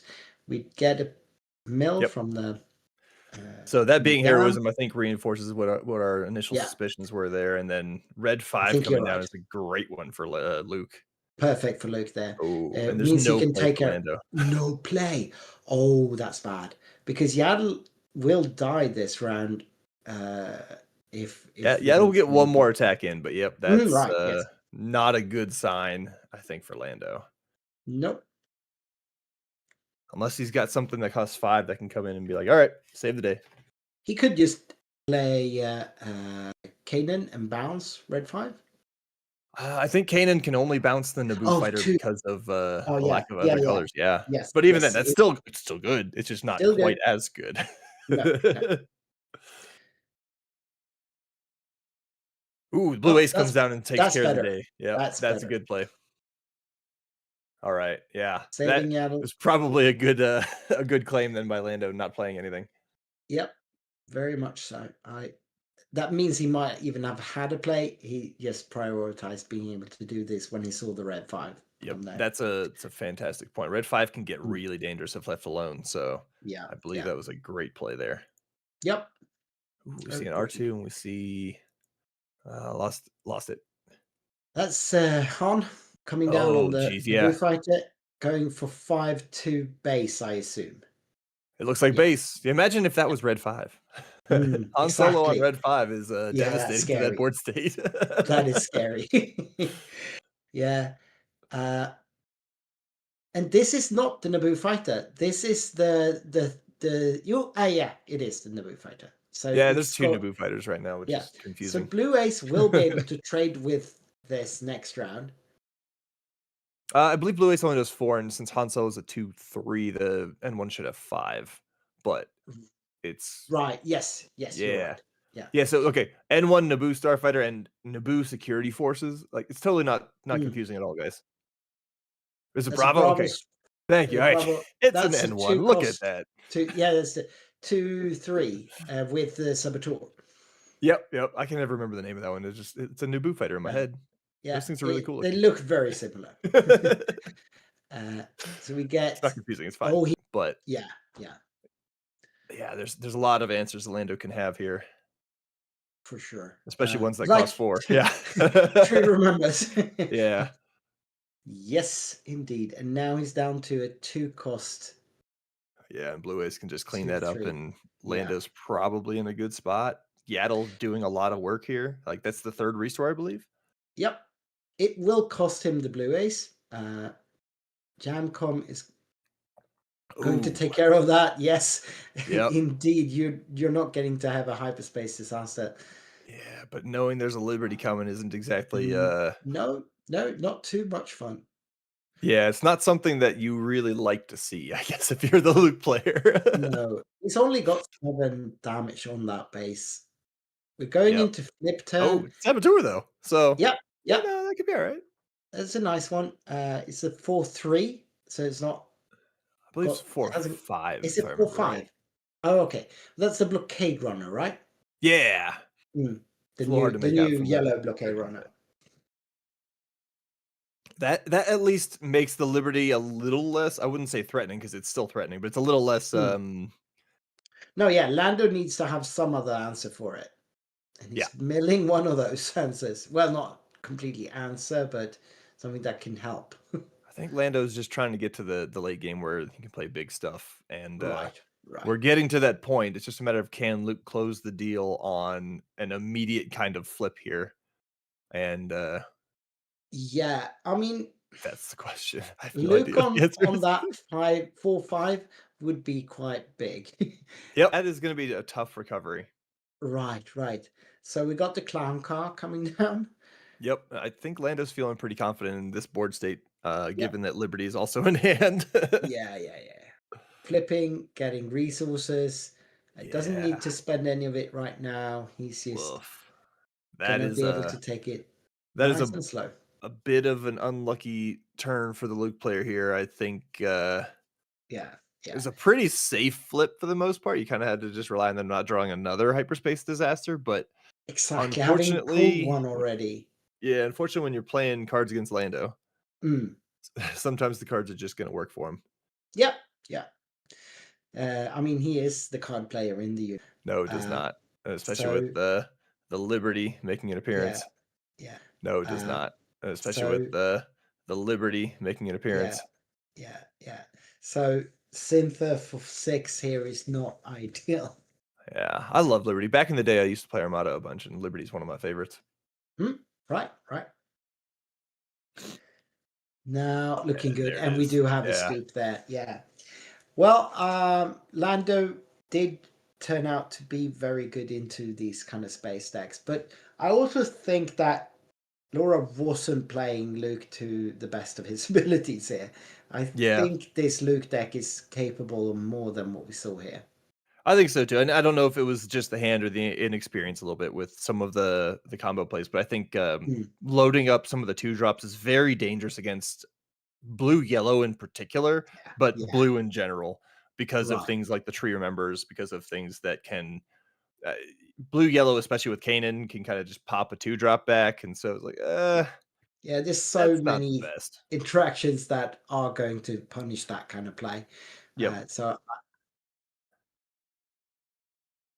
Oh, cool. we are going to change tables and look at the backup table. Who is playing there? Do we know? At least they're going into game 3 here, as far as Yep. we've been informed. It's We've like got Talzin yellow and Lando blue. Carlos Apodaca, I believe, to the left then, and then we have, who was that on the right?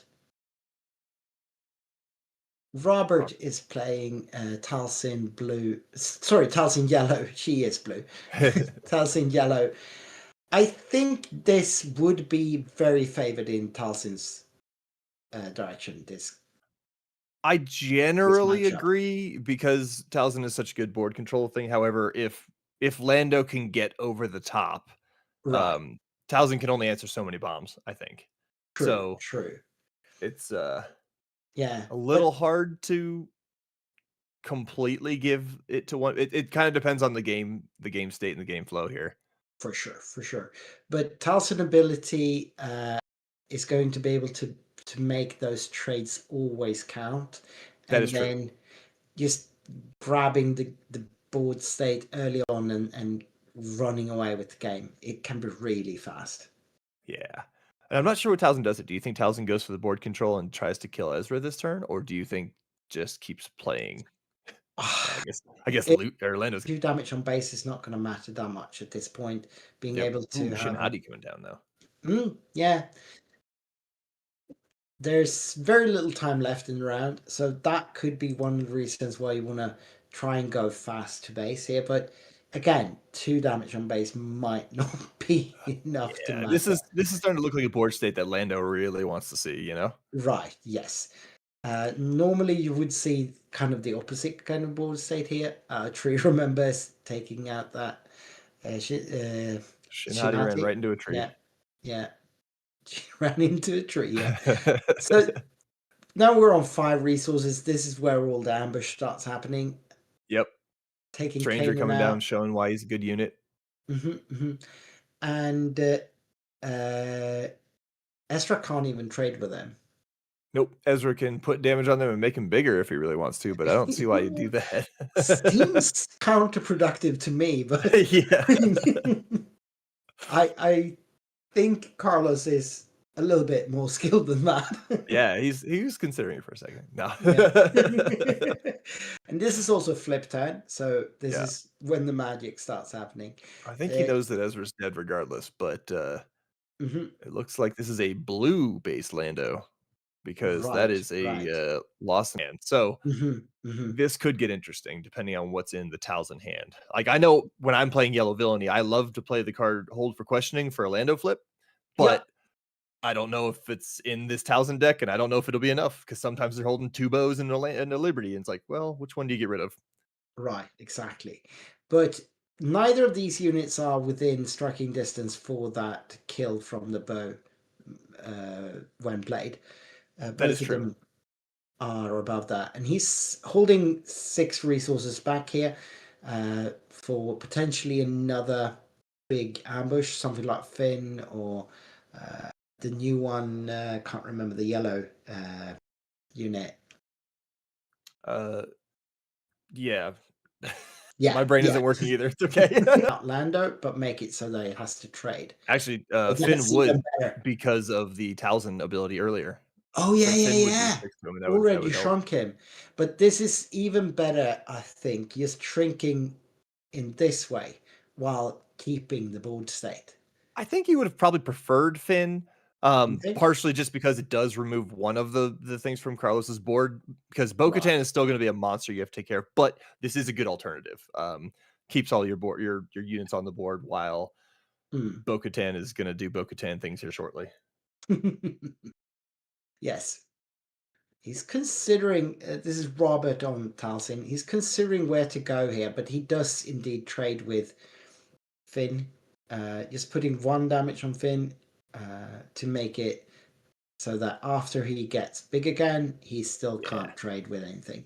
I think this is a spot that Lando wants to be in, and we know Carlos is an excellent player. So like, I think this is that's true. Oh, sorry, if, from basically anything is Finn was the one I was thinking about. Oh, it was about a turn too late to hold for questioning. Yeah, hold for questioning showing up eventually, and ooh, look at that hand! 2 Rhydonians, an Anakin, and a Liberty. What do you pick out of this one? Can he take anything? Because he needs because to share Lando's heroism yellow. and heroism. cunning. He can Liberty. He can take Liberty. No, I believe he cannot take the Anakin. Actually, no, so like the only be thing able he can to. take is Anakin. Yellow and heroism. Yeah. Yeah. And those are Rhydonium. Yeah, explosions the or whatever they're return. called. You pick 1 unit, a non-leader unit Yeah. to return to your hand, and everything else dies. Yeah. I think it's all non-leaders though. Yeah, yeah. They can't touch leaders. Which might be what comes down right now. Maybe not. No. Yes, exactly. Well, I think that's a fair play. You're still saving yourself some damage here. Yeah, And that's I believe it's also saving. It's saving Bo-Katan, but was Bo-Katan got that? taken care of anyway. That looks like it might be a fancy Shatterpoint. Oh, but okay, yeah, yeah. It's the I'm not from 100% the on event. that. No, it's the Yeah. event pack. Yeah, that's right. That's right. Yeah. And this is a very interesting board state. This could go either way. I don't know that I would say either of them are completely winning or losing this particular round. Right, right. And with so little time left, it might just go to time. That's also true. I don't know that one of these could win in the amount of time that is remaining. I think time might have been called here. Our clock says so. It doesn't necessarily line up with the event clock. Rhydonium disaster will make sure that no such thing will happen. Yeah. There is... No, it has to go to hand.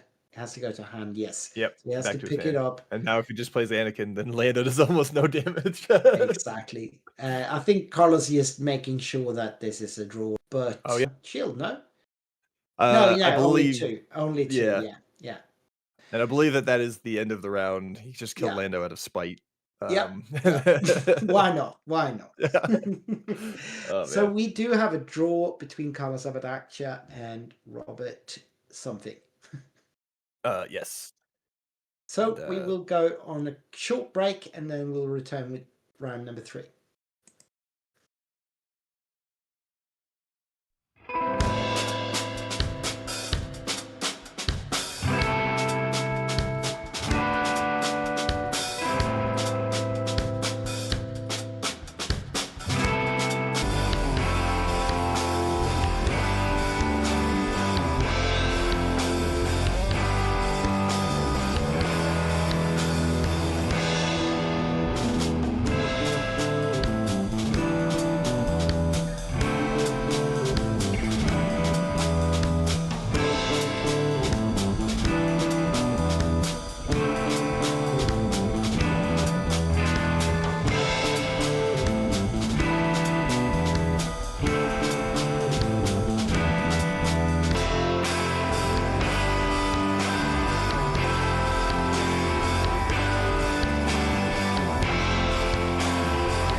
So we are back. My name is Victor from the Nordic Takedown, and with me from the Cantina crew, we've got Sharky.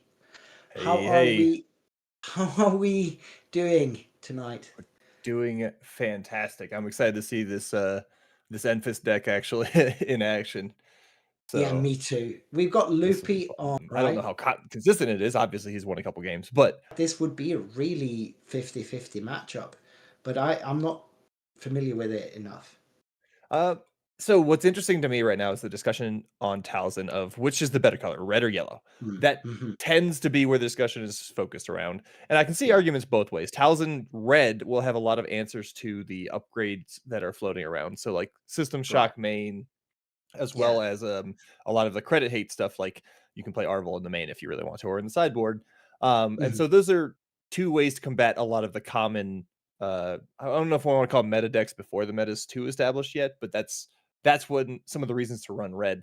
And it's Mm. interesting because I do know that this at least most of the Anthus yellows I've seen are trying to throw at least a couple of upgrades onto things, whether it's a pilot, whether it's a The um, helmet.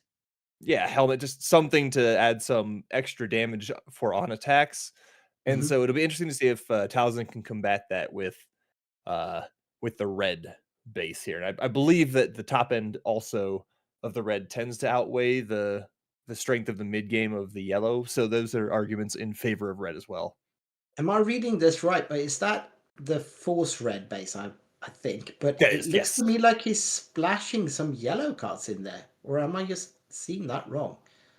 Yeah, I It am. kind of That looks was like, not. Yeah, no, yeah, that's the artifact of yeah. the camera there.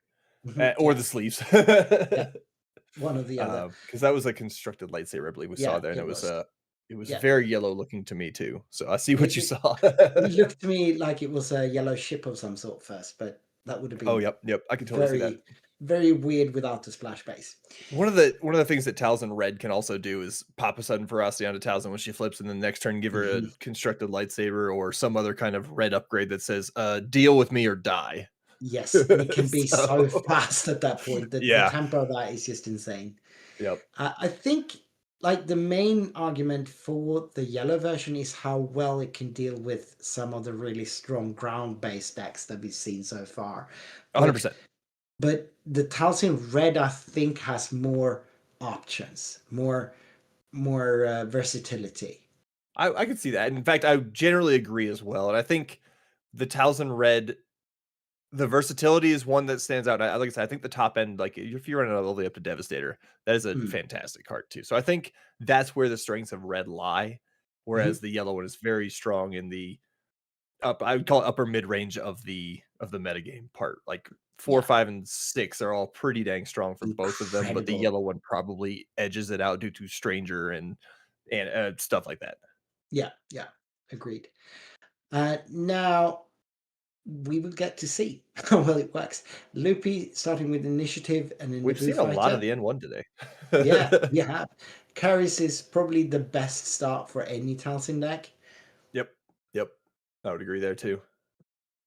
Just be Now, sure to get the Force almost certainly and have that really good when killed ability.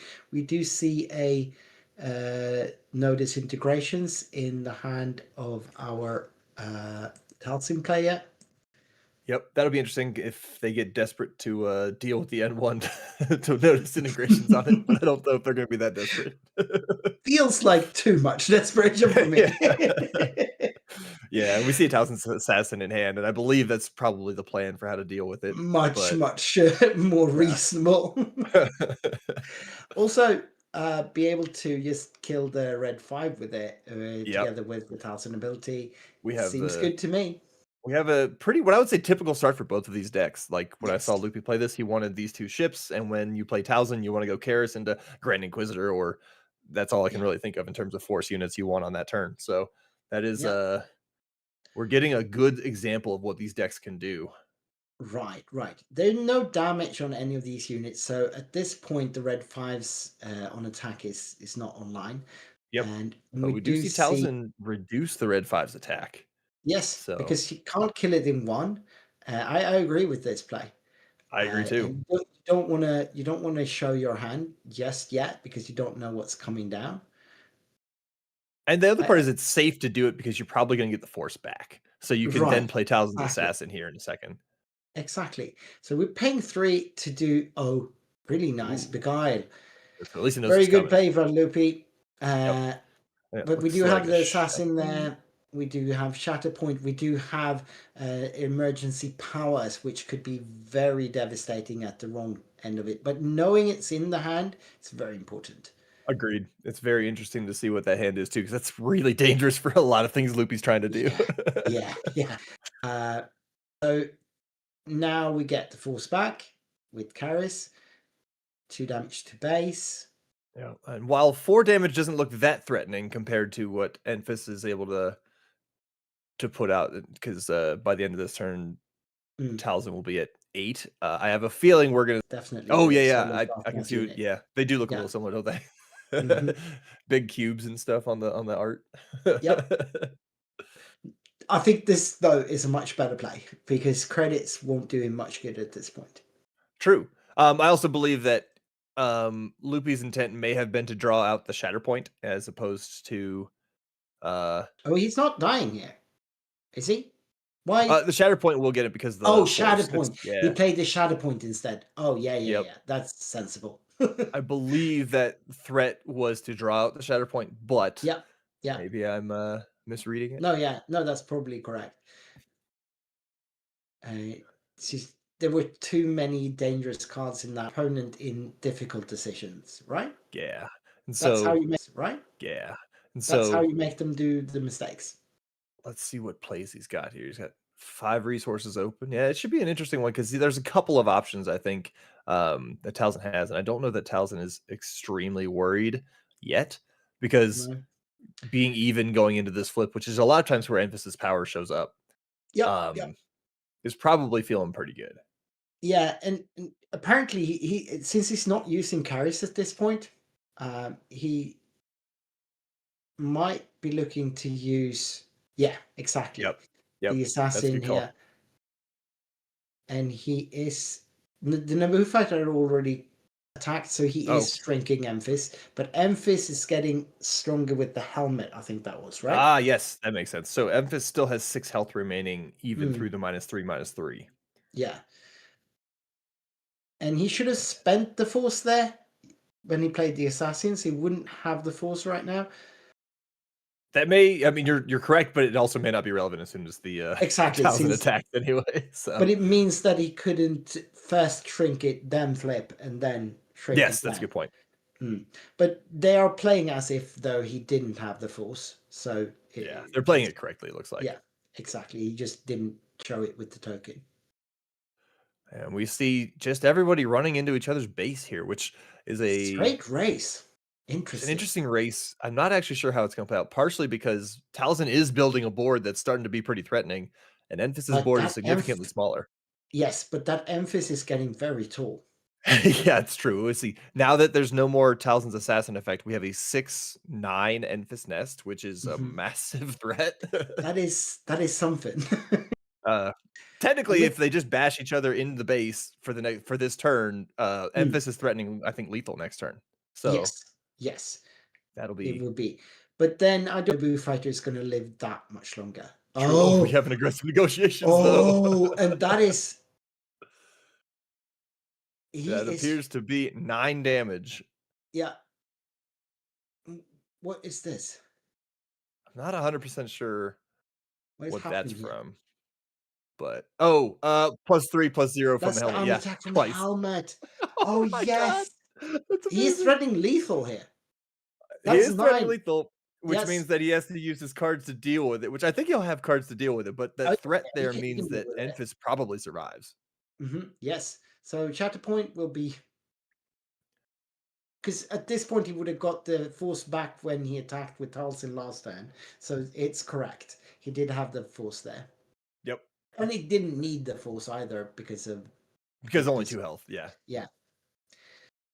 So it's interesting. What does Loopy do? Does he have a way to keep keep Enfys Nest alive through an assault of what looks to be effectively 10 damage because 7, of 9. Oh, yeah. Maybe even more than that, because Karis can do the -2, then the assassin, then Talzin herself. They can all trade into Enfys, I believe. Yes, But she's at 9 health, but they yeah. can deal more than that with Yeah, the the proper shrinking. sequencing can kill Enfys. It's a matter of can you play Mm. another threat that says, "Well, if I have an aggressive negotiations, I win." Right, exactly. But he needs 6 more damage, right? No, yeah, He needs 7, 7. 7, 7 more damage. Yeah. Is there 7 damage units that he can play on 6? No, there is not. Not really. So if he plays like an N1, right? Oh, there's Karis. Oh, That's interesting Garrus, too. it's I was very thinking like good. so an option would be an N1 in space, right? Then Trading with then you that, could do aggressive negotiations. But yeah. Okay, so and Karis goes down. Loopy has already claimed, I guess. No?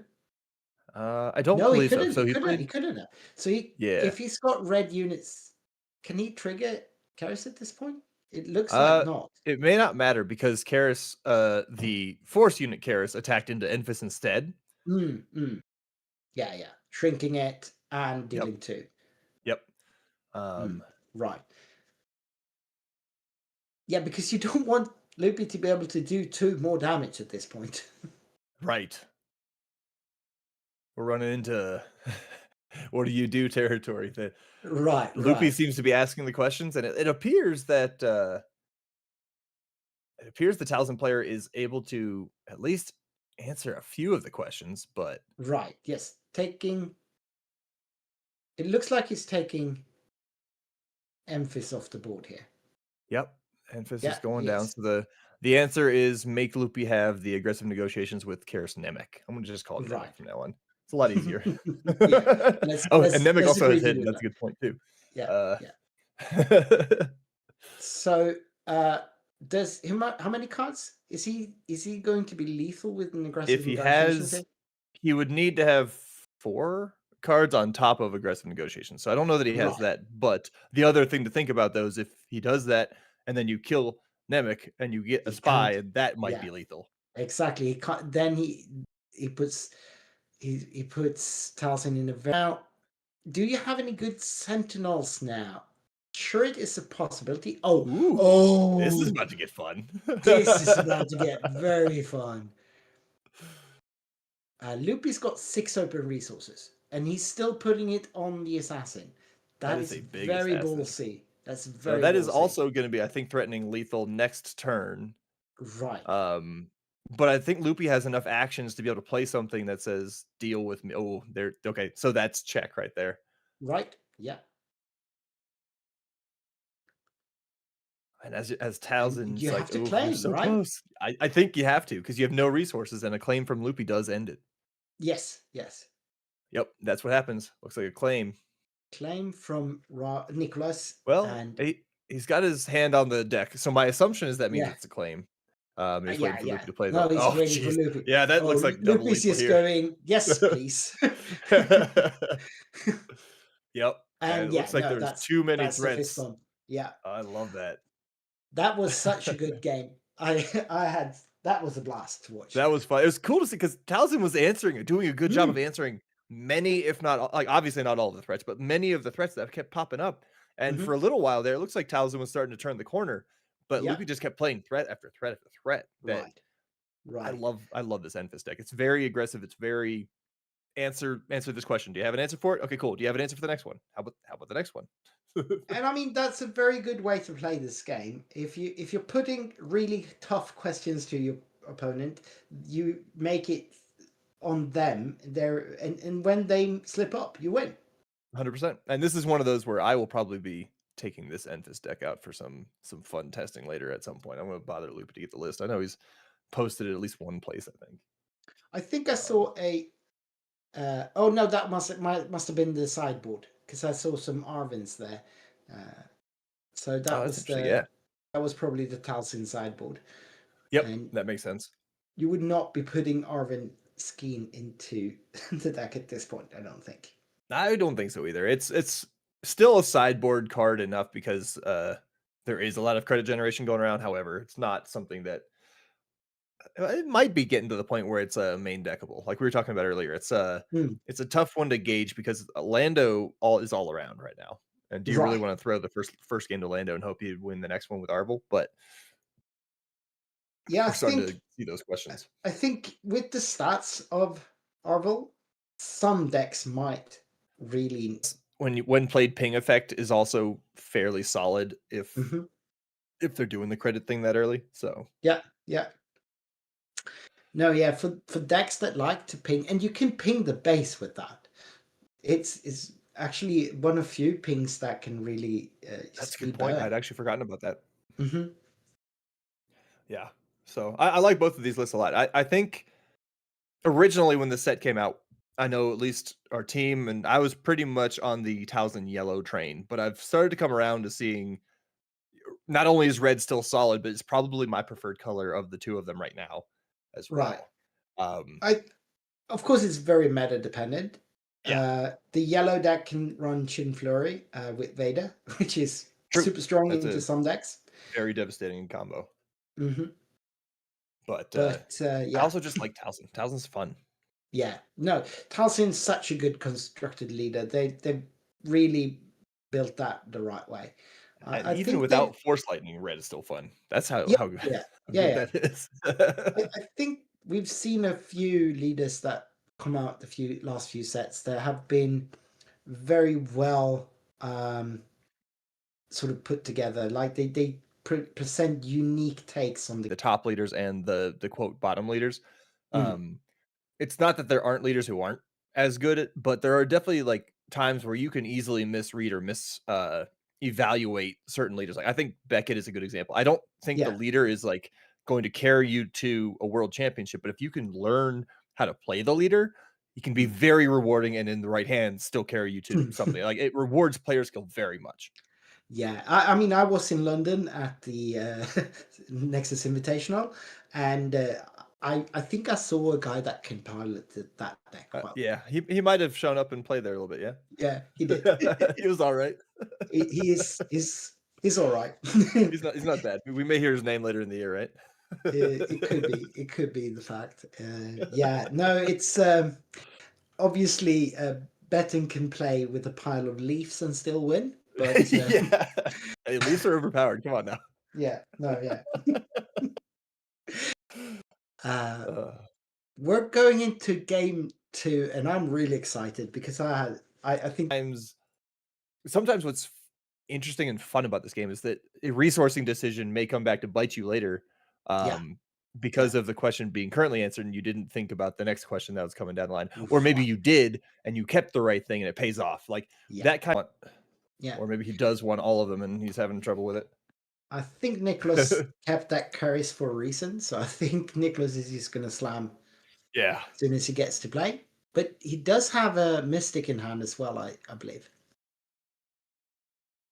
Yep, there is a Mystic as well. And he is slamming that Karis, yes. I do And think we have Karis the is definitely the Nemesis. best one. Yeah. Yeah, and we got Nemesis on the other side. He can trade right back. Yeah. So it could be worse. Or the spy could just go to base.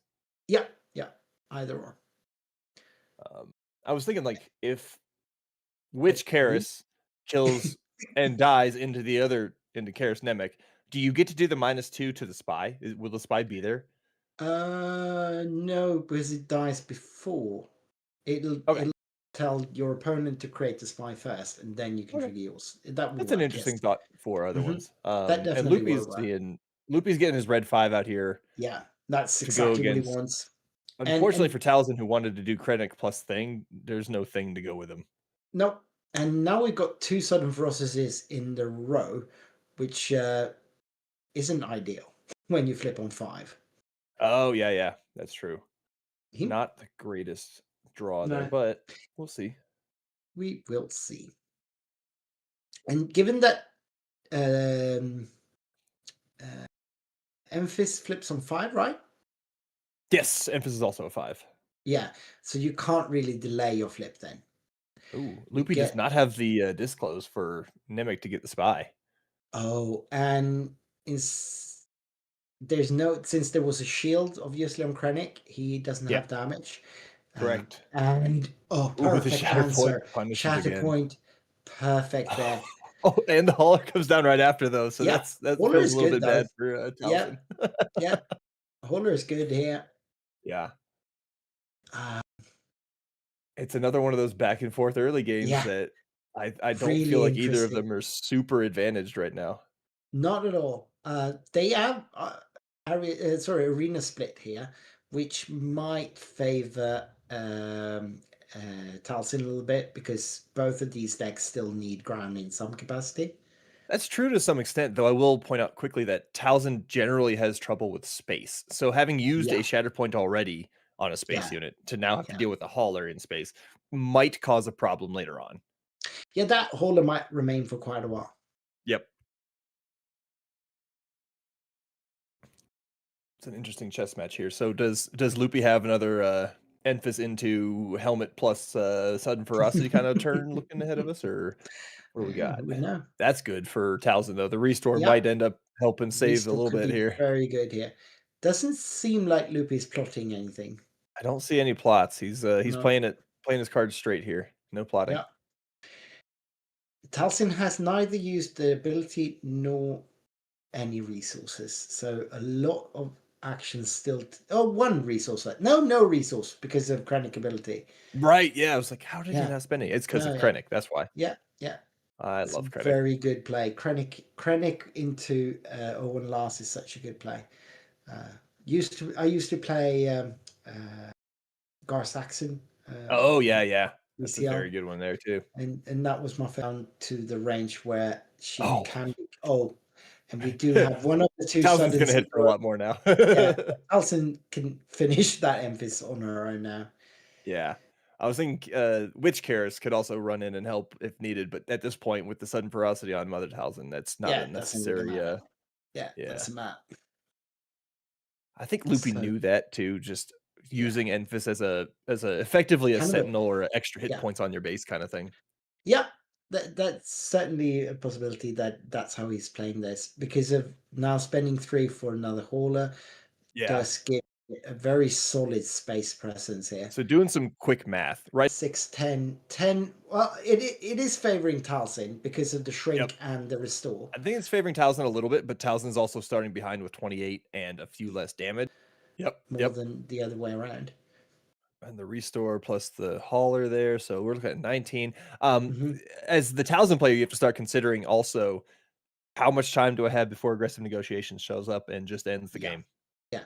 But the Talsin player might as well play the aggressive negotiations. That is true. So that's a good point. I can't, and I do see an emergency powers in there, so that Hmm. could be one of those break Yeah. glass in case of emergency kind of situations and just He- win the game. I see a He's constructed lightsaber too.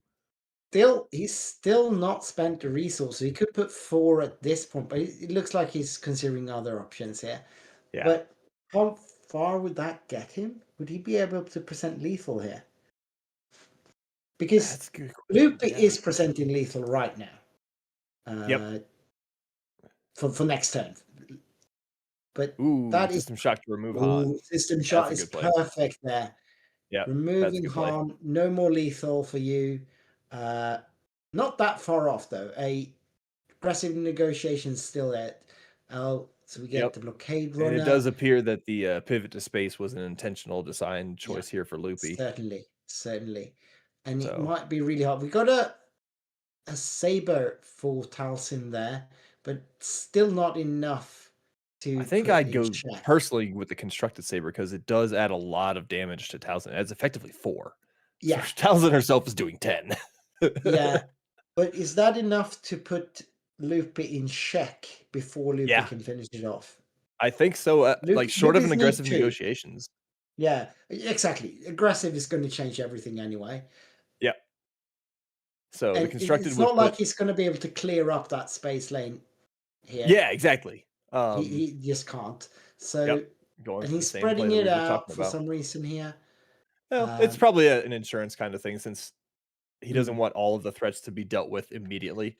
And there's Um, so much tap down in yellow. yeah, So, exactly. Spread yeah. the damage out a little bit to make it so that Mhm. at least there's lethal in range, Yeah. but there And he's doesn't going seem to to be one. 22.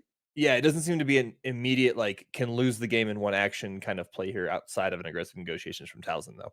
Right. And Loopy does have lethal in 3 or showing lethal in 3 actions, right? 19 Yes. plus 8 is not enough. So without a pump, he needs 3 actions, but he does have a pump. Yep. So now he's showing lethal in next action. Well, the interesting part is that Owen Lars might save Talzin here by restoring 2 yeah. and taking him out of lethal there. But if Floopy has another pump, that's game. Yes. Yes. This is getting really close here. Yes. And still, like, Talzin still needs 2 actions to finish off Loopy anyway. So even if he restores now... For Talzin. Right. I don't know that would work, though, because... Is it enough? It's not going to quite be enough. Isn't it? Yeah, because he's going to now go to 27, which is 1 off. So Assassin is just not... It's 1 short of enough. Just 1 short of saving him. Yeah, oh, man. And he's just showing the space aggro gets it. Yeah, the space that was aggro. close.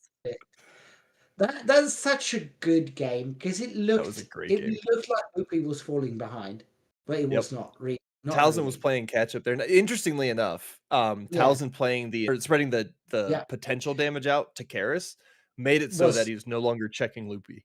Exactly. If he would have put that saber on Talzin herself, he would have been putting Loopy in check. But then, of course, Loopy could have had answers for that.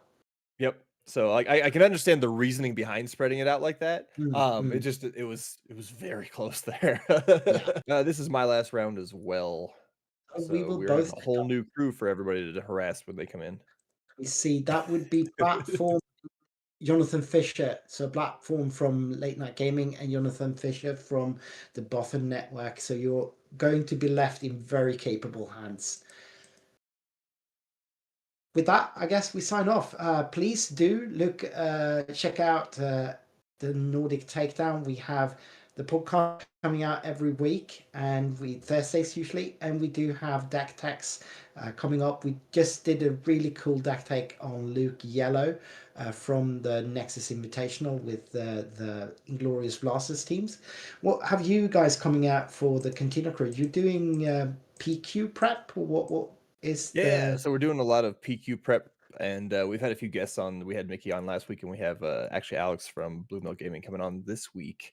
Next week as well. So we love that. And we also, like we said, shout out to the Nordic Takedown. Those guys, you guys are awesome.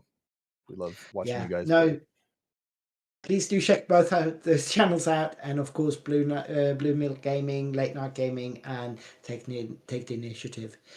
With that, I bid you adieu and good night.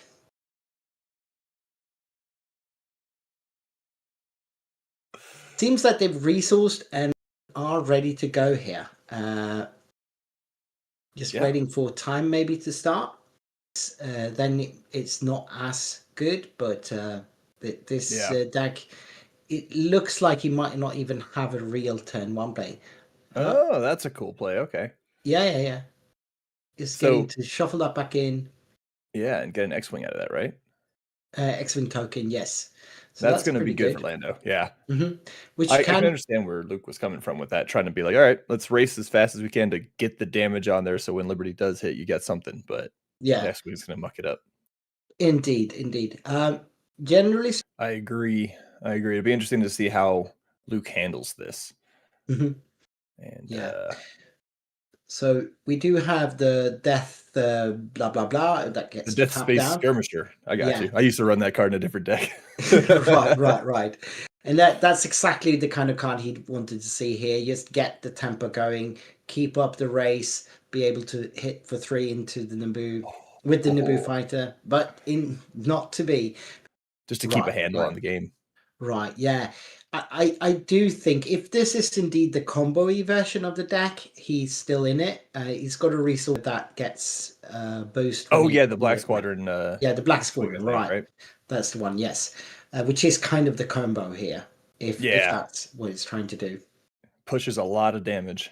Right, looks like Luke is going to use that ability to keep the X-Wing in check, hopefully knocking it out next turn. Mm-hmm. I believe that's what they're planning. And obviously, since he can't really take out the Death Squadron Skirmisher, he's just going base there. There we go. Yeah, that's enough. That's 4/4 that gets to ping up to 2 space units, I believe. Yep, that's the B-Wing. And that one's actually, some of the decks that we've been messing around with involve playing like they hate that ship on turn 1 and playing a 4 ish drop ship, and that's actually my favorite ship to pull from that kind of a combo. And I Mhm. wonder if that combo is also in this Luke deck, Could be. or if it's could just be. the B-wing is good. Yeah, no, yeah. So he trades out the Death Squadron skirmisher there with the Fireball, which tells me this Lando deck has more space than we're used to seeing from most Lando Blues. Oh, Oh, Atlanta's and the got the 2 Restore. restore combo down there. That's going to be Yeah, really hard to push the damage through without some kind of bounce or yeah, way to eliminate one of the 2 of those. yeah. And I mean, you don't really want to bounce Kanan, Yeah. and bouncing bouncing Yaddle is not very impactful. If Yep. you're paying 3 for a Beguile to bounce a 2-cost unit, you're not doing that great. Yeah, it's not the best. So my only other thought as to what they could do. So yellow has most of the bounce interaction. If there's enough red in the deck, you could run Charged with Treason, I believe, and do 5 damage to one of the 2 of them. But the Sure. benefit of the green version tends to be air superiority, which helps control Right. the ground lane with that Right. too. But I don't know what you do else in red yellow. So what you could do is you could do some of these decks run Sabine unit on the ground to Okay, yeah. ambush for 3, just to kill Yaddle mainly, That makes sense. because then you can kill it with the Luke ping. Yeah, it's not the most efficient, but it does get the job done. It does, and sometimes you can trap players with that if you kind of get them to play, especially like against Virgin's Temple. You can sort of ping first, have them Yeah. put experience token on Yaddle, and then you ambush in with Sabine, and you sort of put them off force. Just wipe out the play, yeah. Yeah. Now we are seeing some damage go to base here, but in a way, Lando is actually ahead on the race somehow. Oh yeah, Lando's both ahead on the race. It effectively has restore 3 between the 2 units if you sequence it correctly. So Luke has only been able to push 1 damage from the units they have, and I'm Right. wondering how much of this is. Yeah. However, Yeah, if it's tapped it can still down or pull killed, with. yeah. So it's and I don't know about playing a blue leader in space without actually ambushing and as a 3/3. Doesn't feel too great, does it? No. And we do get another X-Wing token here. There's a lot of patrols being commenced here. Yeah, indeed. That's a lot of getting the same one on that one. Right. Unfortunately for